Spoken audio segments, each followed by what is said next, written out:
Hello hello, ici Maëlle de Cheveux Naturels à la Folie.fr. Bienvenue sur cette vidéo et bienvenue sur ma chaîne. Aujourd'hui, j'ai envie de vous faire une vidéo qui est entièrement extraite d'un texte que j'ai écrit et publié sur Facebook. Je crois que c'était avant-hier. On est jeudi, donc c'était mardi. Et je pense que ça vaut le coup d'en faire une vidéo et que ce soit aussi sur YouTube. J'avais une session de travail avec une de mes clientes entrepreneurs et on parlait de son entreprise et de comment dans cette discussion, j'ai pu voir qu'elle avait une grande retenue, que les réponses qu'elle me disait non seulement avaient du mal à sortir, elle avait du mal à sortir des réponses, et les réponses qui venaient restaient quand même beaucoup en surface. Et ça m'a immédiatement interpellée. Parce que finalement, ça me montrait qu'elle avait des freins à s'exprimer pleinement, à s'autoriser à être elle-même, à avoir sa vision et à partager sa vision sans aucune limite. Je voyais de vrais freins. Et dans la discussion, je me rends compte qu'elle a fait beaucoup de développement personnel pourtant. Donc elle a beaucoup d'outils, elle a beaucoup travaillé sur différents aspects sur elle-même. Le développement personnel, c'est ça, c'est travailler sur soi. Même dans ses exercices donc, de développement personnel, elle a du mal à creuser, puisqu'elle m'a montré son travail écrit sur différents exercices piliers fondamentaux de développement personnel. Et on voit ensemble, et elle m'avoue, et on est toutes les deux d'accord, donc elle va pas au fond des choses, elle ne rentre pas dans le truc, dans le sujet. Il y a comme une vraie barrière, il y a un couvercle en dessous duquel elle ne peut pas descendre. Et ça m'a rappelé moi, en fait. On discutait et ça m'a vraiment rappelé une étape pas si lointaine que ça, où j'étais exactement comme elle, c'est-à-dire qu'il y avait vraiment toute une partie de moi qui restait dans l'ombre et qui était bien planquée sous plein de couches de conformisme, d'être comme il faut, d'être une bonne personne, j'ai envie de dire presque. Et voilà, tout ce qui était vraiment bien planqué et que je n'arrivais pas à sortir. Je me sentais contrite, contrainte, opprimée, incapable de m'exprimer pleinement et d'être juste pleinement moi-même dans tout ce que je faisais, dans tout ce que je créais et dans ma vie de manière générale.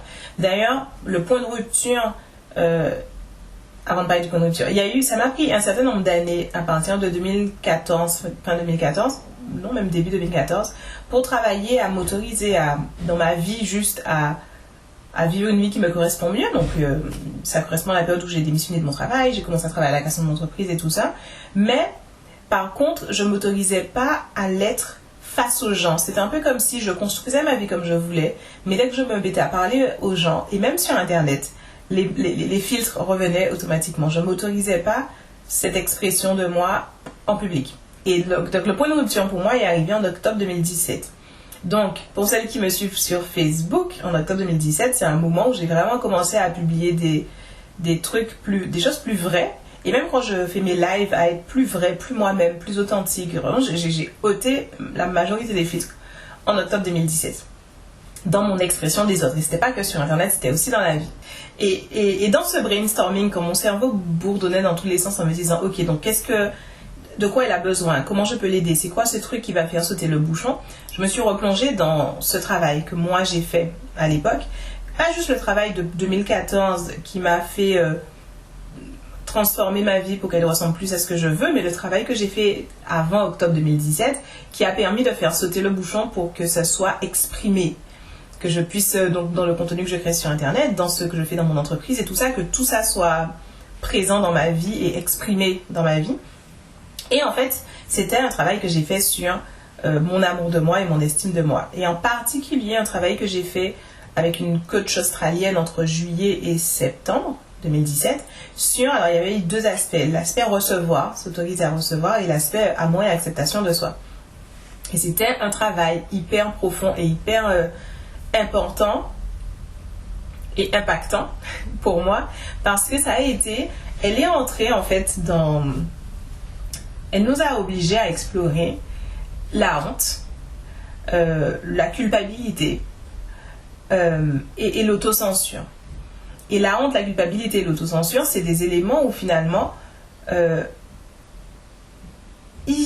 comment dire, on a du mal à y aller, on y va rarement. On va jamais regarder en face et dire qu'est-ce que je fais pas parce que j'ai honte, ou qu'est-ce que quand je fais certaines choses, quelles sont les choses qui me font honte, ou je me sens honteuse, ou je me sens coupable quand je les fais.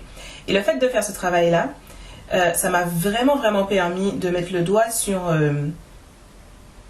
le fait que la honte et la culpabilité qu'on peut ressentir, qu'on s'autorise certaines choses ou même qu'on pense certaines choses et du coup qui font qu'on s'auto-censure, c'est vraiment en général lié à la validation des autres, à être validé mais par les autres, par ses parents, par la société, par l'extérieur, dans mon cas sur internet par mon audience ou dans mon entreprise validée par mes clientes, etc. On cherche une validation extérieure. Et donc ça s'enchaînait assez naturellement sur le travail sur l'amour et l'acceptation de soi, où c'était, ok, mais en fait, tu vas te valider toi-même. Tu vas te donner à toi-même cette validation, tu vas te donner à toi-même cette acceptation, et tu vas te donner à toi-même de l'amour, en fait. Et on en vient à ce mot inconfortable, désagréable, qui est l'amour, s'aimer, je m'aime, mais vraiment pour soi, pas pour les autres. Sur Internet, c'est assez facile de célébrer l'amour du couple. Il y a tout le temps les couples goals, relationship goals, etc., où les gens vont célébrer l'amour, mais dans la relation à l'autre. Mais moins l'amour pour soi. L'amour pour soi va souvent être dépeint sous un angle négatif de narcissisme, d'égocentrisme, d'égoïsme. Pas dans sa version noble et pure et saine, qui est que je m'aime suffisamment pour me valider moi-même, pour m'accepter moi-même, quoi qu'il arrive. Et quoi que je fasse. Ça semble malsain parce que tu as envie de te dire ok, je m'accepte et je m'aime quoi qu'il arrive, et imagine que je suis un serial killer au fond. Ou ok, je m'aime et je m'accepte quoi qu'il arrive, et imagine que au fond je suis juste une grosse feignasse dans son canapé qui foutrait rien de la journée, et du coup je peux pas m'accepter comme ça, je refuse, moi je suis une personne battante, bosseuse, nani nana. Et on a du mal, quoi, parce que voilà, il y a des façons d'être qu'on nous a éduqués à considérer comme bonnes. Il y a les bonnes façons d'être. Et en général, on ne s'autorise à s'aimer, s'accepter que dans le cadre de la bonne façon d'être. Et je trouve ça très sain. En tout cas, pour moi, ça a été libérateur. Aussi inconfortable que ce soit, d'arriver à me dire, je m'aime et je m'accepte, quoi qu'il arrive. Et à l'époque, c'était au sens où je savais même pas ce qui se cachait en dessous. Parce que la puissance de l'autocensure, c'est que du coup, il y a plein de choses que tu te caches à toi-même parce que c'est tellement pas acceptable. Mais quand tu commences à dire et à croire et à ressentir, je m'aime et je m'accepte pleinement, quoi qu'il arrive, qui que je sois, quoi que je fasse, je m'aime et je m'accepte et je me valide et je m'approuve moi-même, alors la vérité commence à sortir. Les choses que tu te cachais commencent à revenir surface. Et comme tu es dans cette acceptation totale, tu juges pas finalement. C'est j'ai envie de faire ça, ou j'aime ça, je vais dans cette direction. C'est ok, tout est ok, tu acceptes tout de toi, même les choses que tu veux changer, même les choses qui en l'état te déplaisent. Et c'est ça qu'il ne faut pas confondre dans l'amour et l'acceptation, et qu'on confond souvent et qui nous empêche de nous libérer et d'être juste pleinement nous-mêmes. C'est qu'on va confondre acceptation et amour et acceptation avec, c'est quoi le mot que je cherche, absence de changement, avec statu quo. Alors que pas du tout. Dans mon cas, typiquement, ça peut être... donc c'est à tous les niveaux. Au niveau du quotidien de chaque jour et puis au niveau plus global. Et donc, typiquement, j'ai pu me regarder en face le fait que j'aime l'impact. Littéralement l'impact. C'est-à-dire que j'aime quand des gens me disent qu'ils ont changé grâce à moi, ou j'aime juste toucher les gens. Et ça, c'est quelque chose que j'avais du mal à m'avouer parce que ça me semblait malsain, un peu égoïste, un peu égocentrique, voilà. Mais quand j'ai accepté ça de moi, ça a changé beaucoup de choses parce que ça m'a donné l'autorisation de monter sur scène. J'ai fait 2 conférences devant 1000 personnes et j'ai adoré ça. Et l'ancienne version de moi, qui n'acceptait pas tous les aspects d'elle-même, n'aurait pas été à l'aise avec ça, avec monter sur scène, parce que le risque d'aimer ça et de me considérer comme mégalo parce que j'aime ça aurait été trop grand.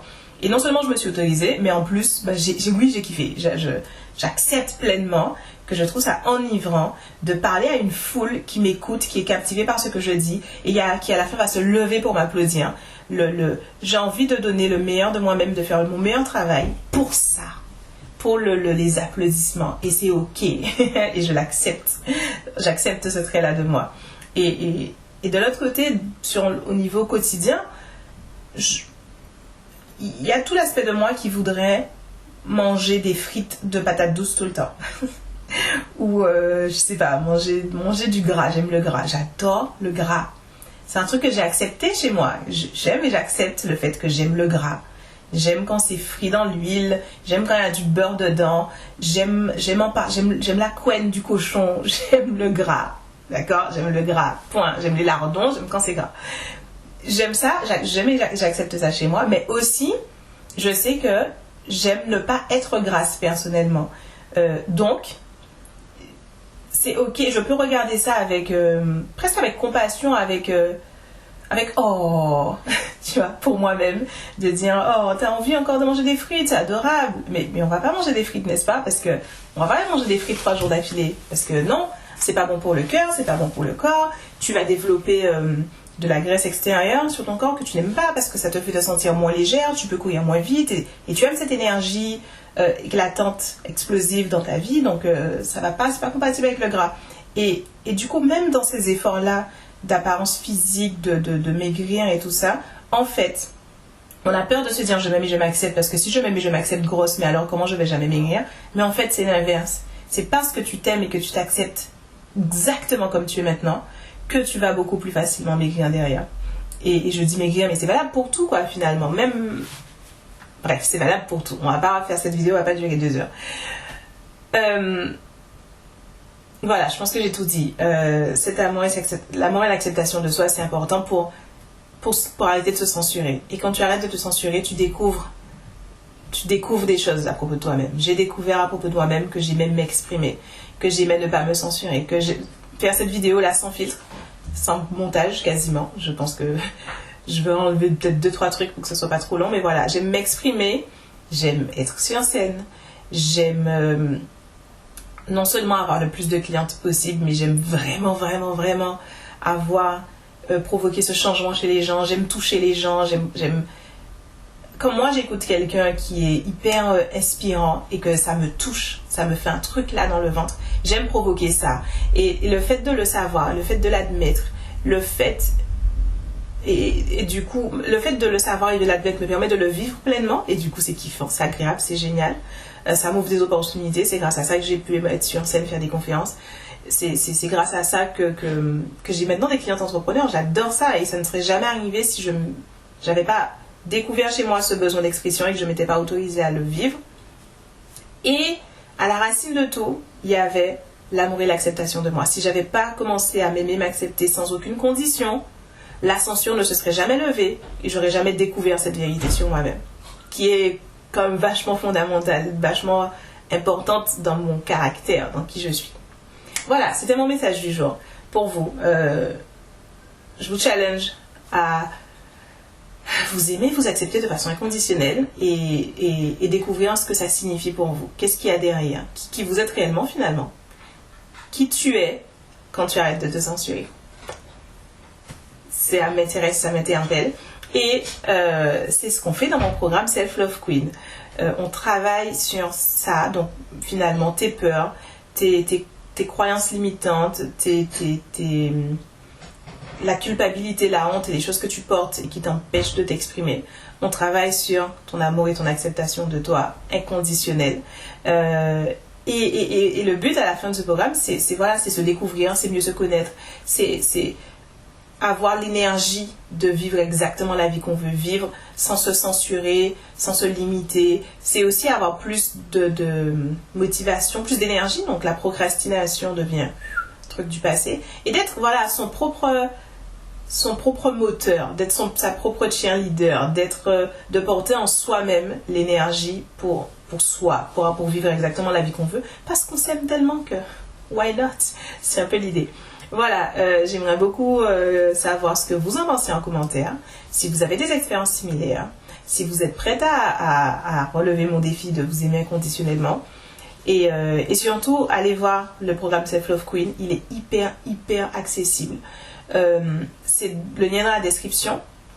Ce serait vraiment dommage que vous passiez à côté. Et les inscriptions ferment dimanche. J'ai hâte de vivre cette expérience avec vous. J'ai hâte de démarrer avec vous. Et je vous dis à bientôt pour la prochaine vidéo. Ciao.